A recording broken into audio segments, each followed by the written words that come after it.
बहुत बड़े स्टार थे, अपने सुपर हुपर स्टार थे। उनकी पत्नी ने मुझसे साल डेढ़ साल पहले मिली थी, मुझे बॉम्बे में बुलाया, मैं उनको जानता नहीं था। उन्होंने मुझे बताया मैं फला फला की पत्नी हूं, कुछ विषय पे बात करना चाहती हूं। अशोक जी इसलिए बता रहा हूं, उन्होंने मुझे बताया, बहुत बड़े घराने की है, पंजाब की है।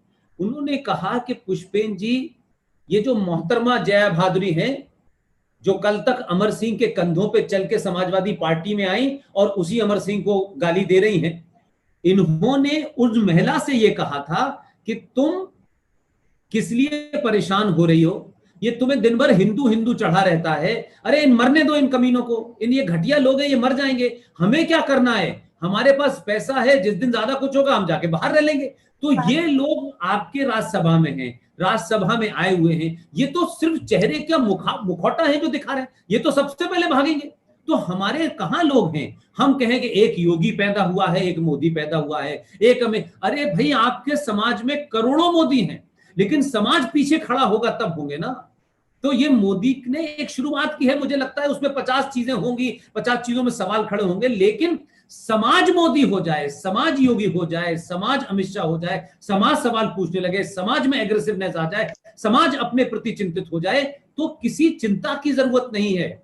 हमें अपना एजेंडा क्या है, हमारा टारगेट क्या है, और हिंदू में शत्रु बोध की कमी है, उसे ये पता ही नहीं हमारा शत्रु कौन है। इसलिए गंगा जमुना तहजीब, सारे धर्म बराबर हैं, ये साझा संस्कृति, ये सिर्फ हिंदुओं ने झूठ बोले हैं। इसलिए मैंने कहा बड़े बड़े मथाधीश, आज पालघर के जिन लोगों की चर्चा बार बार होती है, मुझे बताइए पालघर के जो 2 साधु थे वो किस मठ के हैं? हिंदुस्तान में वो मठ सबसे ज्यादा ताकतवर है, सबसे ज्यादा अमीर है, अरबों खरबों की प्रॉपर्टी है, उनके साधु मर गए तो उनका बयान आता है कि जब कोरोना खत्म हो जाएगा तो हम एक मार्च करेंगे। इस देश में कुछ लोग तलवार लेके आपके गले काट रहे हैं और आप कह रहे हैं हम मार्च निकालेंगे। मार्च निकाला जाता है वहां जहां सब लोग रहते हैं। आप मार्च से कुछ नहीं काम चलने वाला है, आपको उनसे ज्यादा ताकत के साथ अटैक करना है। अपने लोग जो लड़, अब जैसे आप ही लड़ रहे हैं या राज लक्ष्मी जी, आप अगर संपन्न नहीं होगे और तब आप प्रोग्राम करने की सोचोगे या घर के बिजली का बिल देने की सोचोगे? तो हमारे समाज में सामूहिक तौर पे अपने लोगों को मजबूत करने की, मैंने इसीलिए कहा जिन पे पैसा बहुत है, समय कम है, वो पैसा दें। तो आपको मैंने कहा कि पहले एकेडमिक इंटेलेक्चुअल हुआ, एकेडमिक आपके यहां जिहाद हुआ, एकेडमिक टेररिज्म आया, हिस्टोरिकल आया, इलेक्शन के थ्रू आया, संविधान के थ्रू आया, फिर जुडिशरी के थ्रू आया। जुडिशरी अगर भारत की ये कहती है कि कश्मीर में 5.5 लाख लोगों को उनकी पूजा पद्धति की वजह से निकाल दिया, 2,500 लोगों की हत्या कर दी गई, तो जो कश्मीर से बेचारे विस्थापित यहां आए, उसमें सुशील पंडित तो ललित अंबरदास जैसे लोग जब सुप्रीम कोर्ट में जाते हैं और ये कहते हैं कि माय लॉर्ड, जो हमारे बाप दादा बहन बेटी की इज्जत लूटने और हत्या करने वाले जीवित घूम रहे हैं श्रीनगर की सड़कों पे, आप इसको इशू को टेकअप कीजिए और इस पे इंक्वायरी की। तो सुप्रीम कोर्ट की मक्कारी, मुनाफिकत, आप ये देखिए कि ये सुप्रीम कोर्ट 150 साल पुराने राम मंदिर के मुद्दे को सुन रही थी, उसमें खुद इसने कितनी बार अड़ंगे लगाए।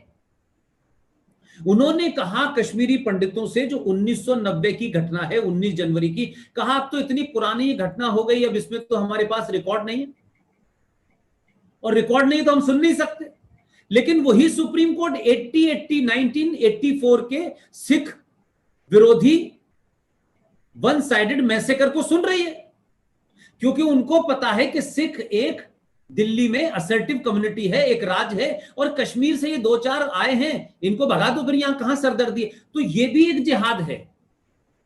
तो आज आप यूपीएससी की बात, स्पोर्ट्स में जिहाद है, यूनिवर्सिटीज में जिहाद है, संविधान के थ्रू जिहाद चल रहा है ना। तो हमने तो संविधान को भी इस जिहाद को बढ़ाने के लिए इस्तेमाल किया। इसलिए तो मैंने आपसे कहा कि क्या आपने, जो हिंदू बड़ा अपने आप को हमेशा ऑलवेज भी trying to show himself that we are very correct, we never go beyond this, हम तो ये नहीं चाहते कि हम किसी के खिलाफ बोले, क्या इस हिंदू ने कभी पूछा कि माइनॉरिटी कमीशन इस देश में कैसे चल रहा है?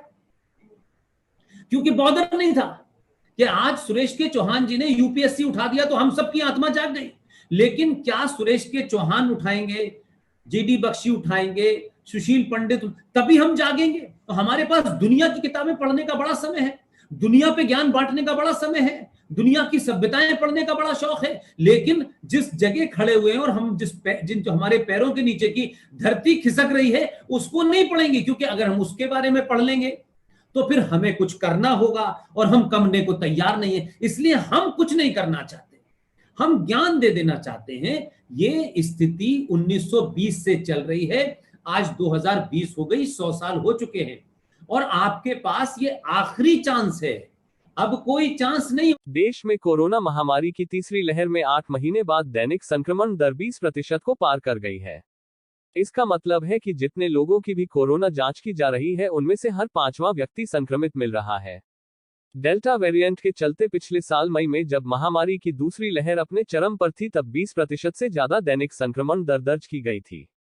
हालांकि नए मामलों में पिछले 3 दिनों से लगातार गिरावट आ रही है और मृत्युदर दर भी कम हो रही है। टीकाकरण के कारण तीसरी लहर का प्रभाव है कम। सरकारी सूत्रों ने कहा है कि 15 फरवरी के बाद से देश में कोरोना संक्रमण के नए मामलों में गिरावट आनी शुरू हो जाएगी। सूत्रों ने यह भी कहा कि कुछ राज्यों और महानगरों में अभी से ही नए मामलों में कमी और स्थिरता आने लगी है। टीकाकरण के चलते तीसरी लहर का प्रभाव कम हुआ है। केंद्रीय स्वास्थ्य मंत्रालय की तरफ से सोमवार सुबह 8 बजे अपडेट किए गए आंकड़ों के मुताबिक दैनिक संक्रमण दर 20.75% रिकॉर्ड की गई है, जबकि साप्ताहिक संक्रमण दर 17.03% है। एक दिन पहले दैनिक संक्रमण दर 17.78% और 16.87% थी। 3 लाख से अधिक मिले नए मामले। मंत्रालय के आंकड़ों के मुताबिक बीते 24 घंटे में देश भर में 3,06,064 नए मामले मिले हैं और 439 लोगों की जान गई है। इससे एक दिन पहले 3.33 लाख और उससे एक दिन पहले 3.37 लाख नए केस मिले थे। सक्रिय मामले बढ़कर 2,24,9,335 हो गए हैं, जो 241 दिन में सबसे अधिक और कुल मामलों का 5.69% है। एक दिन में सक्रिय मामलों में 62,130 की वृद्धि हुई है। कर्नाटक में सबसे ज्यादा 3.57 लाख सक्रिय मामले हैं। उसके बाद महाराष्ट्र में 2.97 लाख और केरल में 2.65 लाख सक्रिय केस हैं। बढ़ते मामलों के साथ ही मरीजों के उबरने की दर कम हो रही है। वर्तमान में यह 93.07% पर आ गई है। परंतु राहत की बात यह है कि मामले बढ़ने के बावजूद मौतें कम हो रही हैं और मृत्युदर लगातार घट रही है। तीसरी लहर शुरू होने से पहले मृत्युदर 1.38% पर पहुंच गई थी, जो अब घटकर 1.24% पर आ गई है। मुंबई में स्कूल खुल गए। मुंबई में लगातार संक्रमण के मामले घट रहे हैं। इसको देखते हुए सोमवार से महानगर में स्कूल खुल गए हैं। सभी कक्षाओं के लिए स्कूल खुले हैं। इसके साथ ही वर्चुअल मोड यानी ऑनलाइन पढ़ाई भी जारी है। राज्य मंत्री आदित्य ठाकरे ने कहा कि बच्चों को स्कूल भेजने का फैसला अभिभावकों को ही करना है। कोरोना के मामले बढ़ने पर मुंबई में 4 जनवरी से स्कूल बंद कर दिए गए थे। अब तक लगाई गई 162.89 करोड़ डोज। स्वास्थ्य मंत्रालय के कोविन पोर्टल के रात 12 बजे तक के आंकड़ों के मुताबिक देश में अब तक कोरोना रोधी वैक्सीन की कुल 162.89 करोड़ डोज लगाई जा चुकी है।